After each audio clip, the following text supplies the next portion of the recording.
The sections in this chapter will provide you with a roadmap to understanding the types of treatments and interventions that are available to help your child to learn and grow and be his or her best, no matter what age he or she was diagnosed. Knowing how to set up a treatment plan or a treatment program is something that is completely new to parents, and it's something that parents learn over time. And one thing that can be helpful is to keep in mind that you are developing a partnership with the professionals working with your child. Our job as parent is to parent our child, and we're not skilled behavior analysts or therapists. Some of these strategies don't come natural to us. They're not part of our parenting menu. So we have to do our best to collaborate with the professionals working with our child when it comes to specific therapeutic interventions. The best thing is we know our child best, we know our kid. And for that reason, in collaboration with these therapists, we can create a very successful and empowering situation for the child and for the family. So the goal of intervening, of treatment for kids on the autism spectrum, is so that kids can be more adaptable in life, so that they can become more independent, so that they're able to function and get used to kind of what the world is like outside of either their home environment or the world that they're used to. There are so many interventions that are listed as working towards improving autism or treating autism. And that gets very complicated as a parent. How do you manage this? How do you make sense of all these different interventions that are out there? Well, there are a number of interventions that we know are successful and that seem to be effective for most kids with autism. Now, no one particular intervention is effective for all kids with autism, but there are a number that are effective for most kids.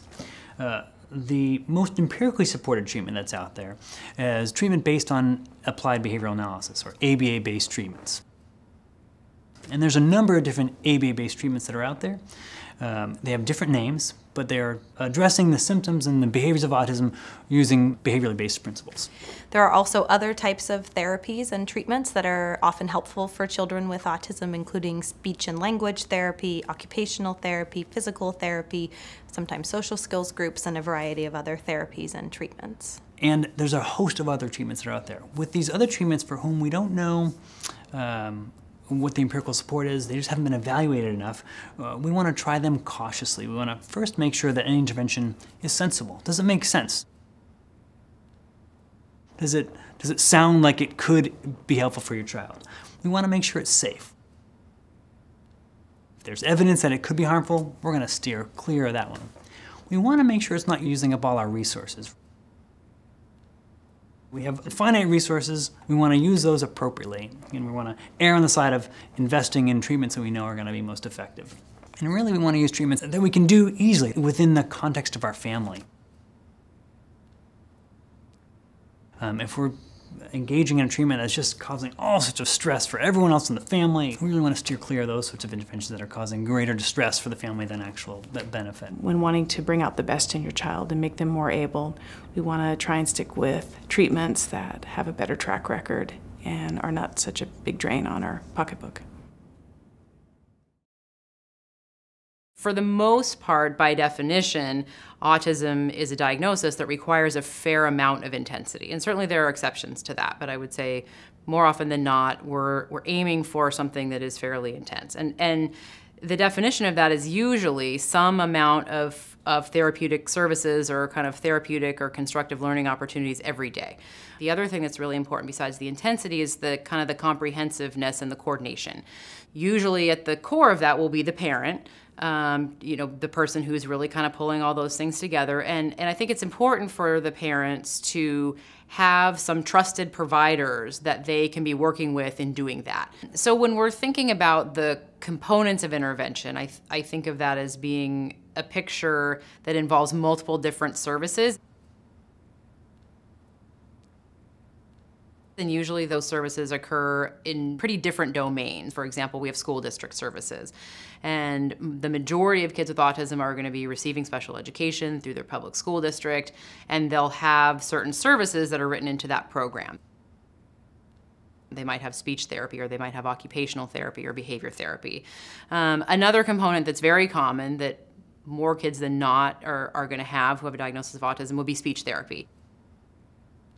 Usually what kids are getting at school is enough to assist them with their language needs in the classroom, but it may not be the ideal amount of speech therapy that a child needs to make the progress that the parents want to see. The same thing would be true for occupational therapy. That would be another separate domain. And kids might have occupational therapy for some associated features of that go along with autism. So things like fine motor skill deficits, deficits in their self-help skills, things like getting dressed or using utensils for feeding, that kind of thing. And oftentimes in the field of autism, kids will have occupational therapy to address their sensory issues. There are other therapies that I would, say are important on maybe a more individualized basis, things like social skills interventions, participating in social skills therapy groups. And then a big one in autism is applied behavior analysis, which is a whole separate piece that actually is in and of itself a comprehensive intervention program, but oftentimes sort of goes along with these other components. We use ABA, Applied Behavior Analysis, to teach new skills. So new skills that our children need to learn that are not in their repertoire. They're not in the current set of skills that they can do. The second thing is that we then want to make sure that those skills that we teach are generalized to a larger setting. We do have in autism a significant problem with generalization of skills. And so we've got to then be able to move kids from I can do the skill that I've learned in therapy to I can do the skill that I've learned in therapy anywhere. There are ABA programs that are highly structured, and there are ABA programs that are much more naturalistic and sort of play-based. So some of the characteristics in kids that I think about that are useful for sort of matching them to the appropriate treatment would be things like, what are the characteristics of an environment that your child needs to learn? So a highly structured intervention might be better for a child who is struggling to learn in the natural environment because either it's too much distraction for them, or they don't know which aspects of the environment are the ones they should be learning from. There's a lot of things that can make that challenging, so putting them in a more structured and focused environment can be useful. The flip side of that is a more naturalistic intervention might be appropriate for kids who they are already learning well in the natural environment, and they maybe don't need that high level of structure. And we can really put them into some very constructive learning opportunities through more just developmentally appropriate kinds of, play-based interactions or natural family routines, that kind of thing. A good way to think about this continuum, I think, is also that we always want to move towards the naturalistic because that's more what real life is like. And ABA is actually kind of an umbrella term that encompasses different versions of therapy that sort of fall along that continuum, if you will. A good ABA program uses a family-centered sort of whole life approach, and it should take into consideration the family's desires and outcomes and resources, and also how much the parents want to be involved in the therapy. So one of the important components of developing this program for your child is that you need to be a very centered role in your child's program. You need to learn how to integrate these goals and how to work on these goals in your natural daily routines. You are the person who is with your child the most, especially at this age, at a young age, and it's important that your child is able to learn and take advantage of these naturally occurring opportunities in your environment. So if you decide that you want to put together a home program, here are the people that you're going to have on your team. One person would be a BCBA, a Board Certified Behavior Analyst, and they are going to be the person who supervises and creates a treatment plan for your child. They will provide training and on ongoing monitoring of progress to home therapy assistants that will work in the home with your child. And you may have 1 to maybe 3 home therapy assistants. And again, they will be supervised by the BCBA. In addition, you're going to have a variety of other providers that the BCBA can work collaboratively with to create goals that are complementary to each other, such as working with a speech-language pathologist or an occupational therapist, as well as your child's school or education placement. And that's really important because the consistency across environments is going to create a stronger skill base for your child. So there isn't a one-size-fits-all therapeutic intervention, and I think the best intervention programs are really built from the ground up, taking each individual and asking what are the areas that we need to try to focus on, and then building out a plan. Understanding how to individualize the program to that child's specific needs is probably the first and foremost goal, and also one of the greatest challenges. To educate kids with autism is really complicated because there are a variety of needs that they have that come really easy to you and I. And so things like, how to enter a conversation, what to do with your hands, when to nod in agreement, how to talk about things that you're not interested in, how to not talk about things that you're really interested in.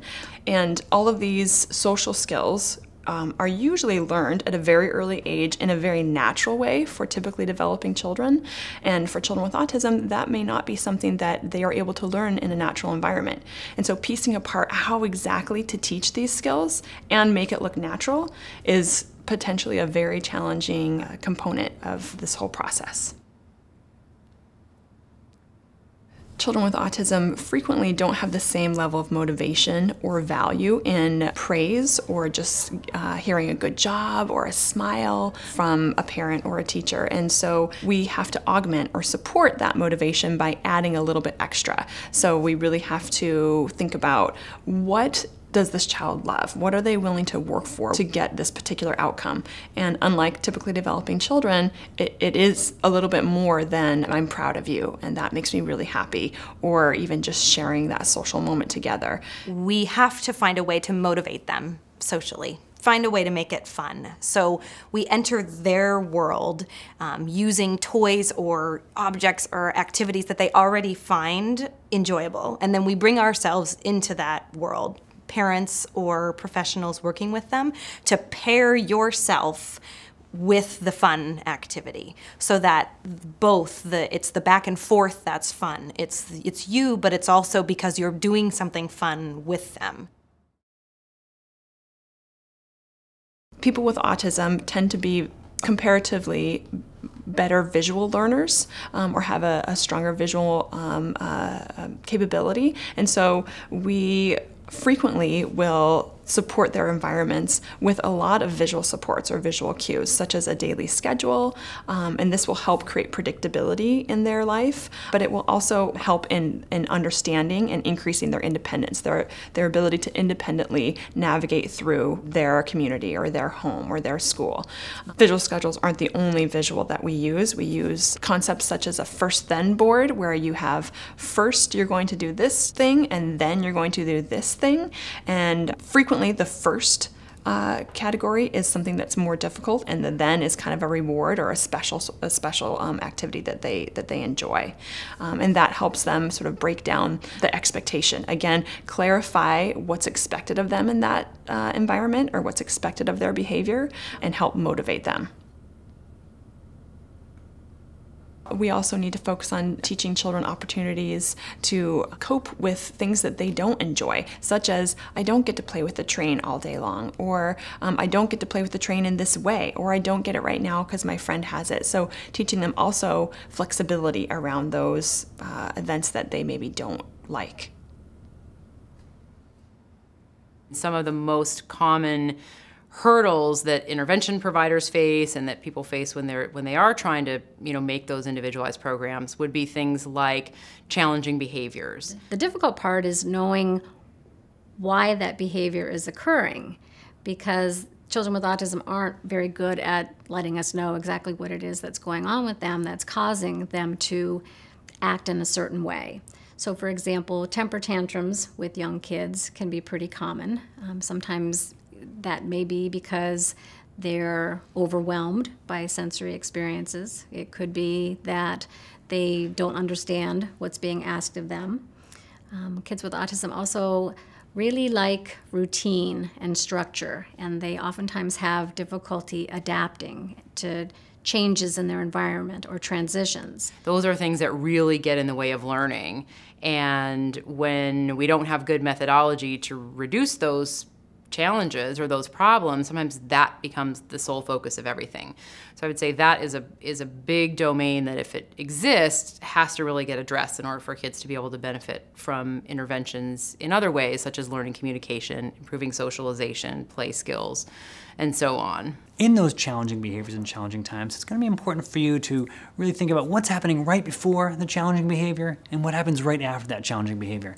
Because by gathering that information, what we call in the field as antecedents, or by capturing the information after the behavior, which we call consequences, helps providers and us as parents figure out how we're going to intervene and make change. And again, you as the expert of your child, none of this can happen without your expert input.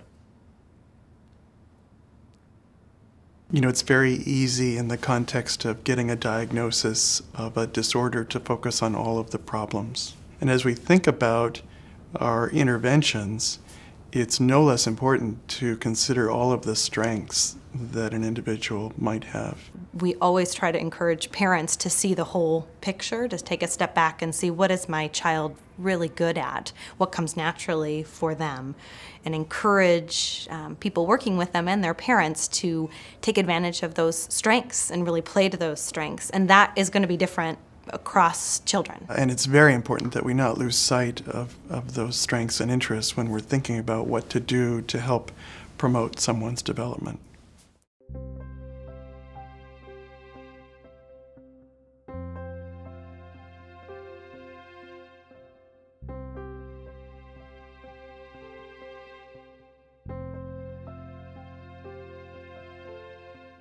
So you might find yourself in a situation where you've been doing one or two types of therapy for a while, and you come to the point when you're starting to ask, is this working? Should I keep doing this? Should I try something else? And a lot of times, the best thing you can do is to step back and analyze, is the child gaining new skills? Are they growing? Are they becoming more able? Is this therapy causing him to communicate better, or reach out to the world better, or follow one-step directions better?